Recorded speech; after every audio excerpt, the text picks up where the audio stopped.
my brothers and sisters. We are forced to scrape the bottom of the septic tank for today's disturbing trends. I want to start out by thanking all the people who have recently subscribed, as well as all supporters who've been on board for much longer. You are why this channel continues. It is no crime to be poor and should not be a crime to be homeless. I have recently accused others of being confused.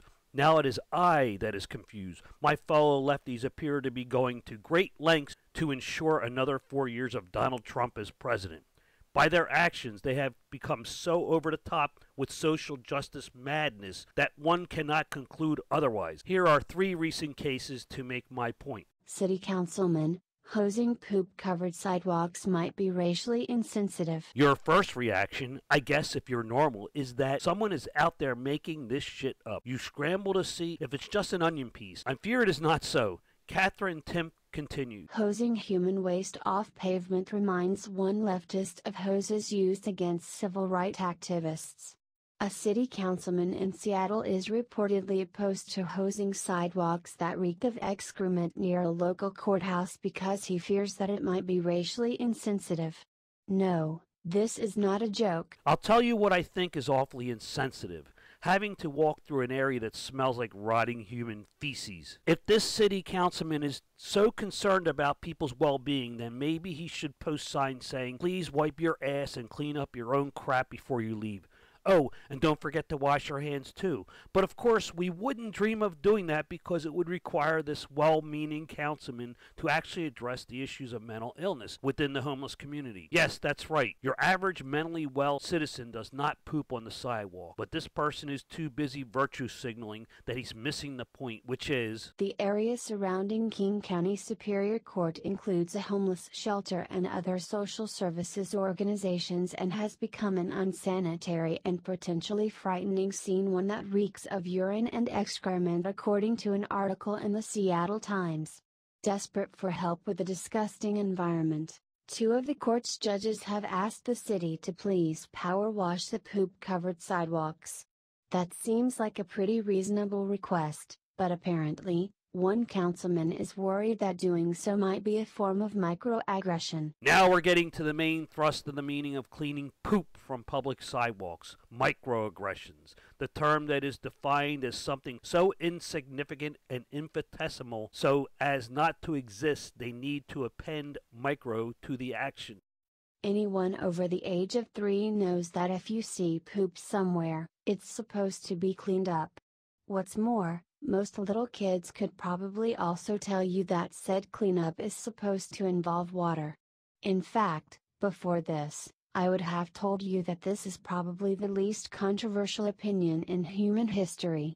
But social justice alarmism can do a great job of turning the clearly uncontroversial into an outrage, and often at the expense of basic logic and practicality.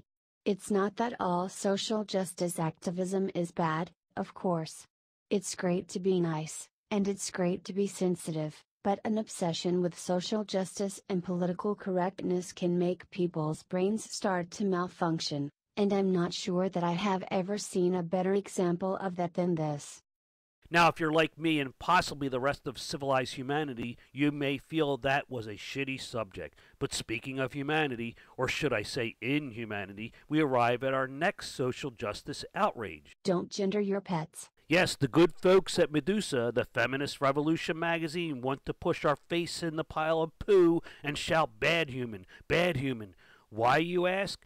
Well, we'll let them explain in their own words. But before I do, you might have noticed the tags for the article, which are animals, gender, LGBTQIA, pets, transgender. A brave new world where pets are now going to have their own set of transgender rights. Anyway, back to the revolution. You may think it is of no importance whether you gender your pets, but why would you do such a thing to such an important member of your life? Pets cannot speak for themselves. They cannot tell you that they are being misgendered. It's important not to make assumptions about what gender your animal is based off of its sex. So by now you might think you're being punked. Links to the articles are in the description so you can see that I do not invent this stuff. Sex and gender are separate things and are in no way intertwined. The sex of your pet is irrelevant. The only time you need to concern yourself with the sex of your pet is when you spay or neuter it. Animals can have diverse genders just like humans, and they can have diverse sexualities also. Sexuality and gender are separate issues also, but as an example of how animals can be incredibly diverse, there are in fact gay animals and even animals capable of changing their sex. So you think this is awesome stupidity? Well, stick around because they have more to say on this important issue involving those most cherished members of your household. If you love and care for your pet, it is important not to misgender them. Try to give them a gender-neutral name instead and calling them gender-neutral pronouns like they and them. You may be thinking, why is this important? This is just an animal. Well, it is important because typically pets are more important to their owners than just animals. Also, it's an important way to practice getting rid of gender norms altogether. Say what? Do you think Fluffy really cares what you call him, her? Just keep the little furball and food and love and they're in. No questions asked. Dogs are unconditional in their loyalty, and cats, well, they're on a spectrum, not gender-based, but a range of super affectionate to leave me the feck alone. I wonder if we are capable of committing these microaggression crimes against our pets. Let's check back with this feminist revolution. Gender is a spectrum. We need to get used to using gender-neutral terms so that we never make incorrect assumptions about a person or animal. It's important not to commit microaggressions whenever possible. Avoid gendering your pet because it's not fair to the animal. It's also an excellent way of preparing yourself to view the world differently. Just because you see someone who looks stereotypically male or female does not mean that they are.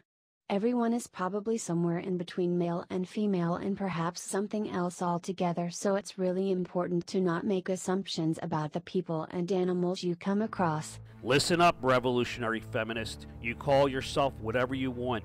Gender this, non-binary that, bless your little heart. But please leave the pooch out of your identity politics. It's all I ask of you. I have to add here that it did not pass unnoticed the type of sponsors you have on your website.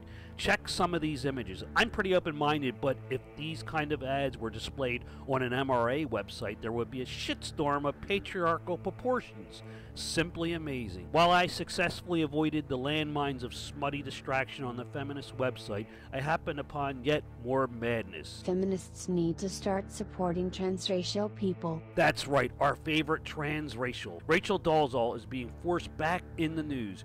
You would think severe tar and feathering that Rebecca Tuval endured merely for mentioning this subject would keep any sane person from stepping on this smelly turd.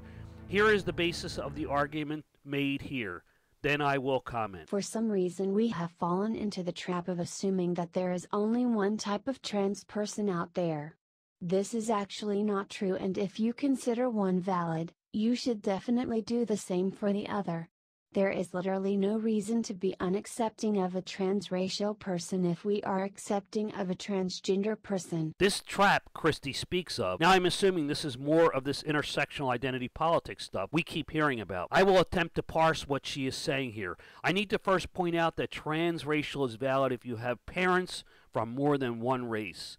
That part was easy, but of course, like with many other words, the SJWs do not apply the actual meaning to this one but create their own. So let us take their definition of transracial at its face. The important starting point is with transgenders. We are told that gender is a social construct and anyone can decide at any time that they are no longer a man or a woman, male or female or whatever, or even species, I guess now. We dare not confuse this with biological sex, because if you are born as an XX or an XY, you will die the same no matter what you do to your body or what you wear. We are told by some on the religious right that homosexuality is a conscious decision, and therefore we can convince a gay to be straight again. Those of us that are convinced of the reality of biological sex say this is not an option since we are born with an orientation that is biological. Therefore, it is useless to convince a lesbian to desire a man and his male parts, as we're seeing so much of today with Riley J. Dennis and his/her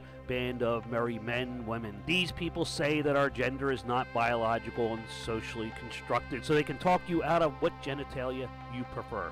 To me, this is no different than the pray the gay away crowd. Now I will get to my point. If you are a black person, What would it take to convince you that you are white? You tell me that it doesn't work that way since you are born black and will die black. Let's tie this whole thing up. If you are born male, homosexual, and white, then you will end your days the same. You can no more convince your gay self to like female genitalia than you can convince yourself that one or both of your white parents was actually black. You can call yourself whatever you choose to, but it does not change the reality of, well, reality. Many believe that the shitstorm that followed Rebecca Tuvel's foray into transracialism was that she tied the absurdist notion that you can one day decide that you are a different race together with the topic of choosing your gender, making one reality interdependent upon the other. Even the people that believe you can casually change your gender for whatever reason, remember it's socially constructed, realize that pairing one impossible notion with their pet subject would drag it down. This article conclusion makes me very suspicious that this website is just trolling. You'll see what I mean. Chances are you will never know what it is like to be born as the wrong sex or the wrong race, so you have no right to tell these people that their perceptions of themselves is wrong. Sadly, even in our own community of feminists, there is still a lot of growing that needs to occur. Stay tuned for my next article about the importance of accepting other kin. Hint, it's very similar to the reasons aforementioned. Other kin? I told you they were trolling us. See the link in the description to the video I created about this subject. At least they didn't do a support piece for queer kids stuff. Well, I wish I had more absurdity to send your way. Well, actually I do, but I think this was enough for one video. See you next time.